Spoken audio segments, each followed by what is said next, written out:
nitong Peres sa investigasyon ng Let's better understand how the government prepares for impeachment complaint laban kay Pangulong Bongbong Marcos. Payat si Bongbong. Na pumarot na rin sa lupa.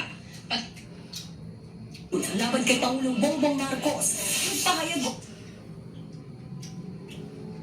Pananim sa barangay Paway sa Ato, tinamaan ng anda.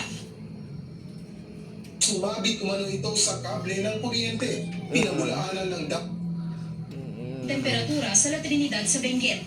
Mas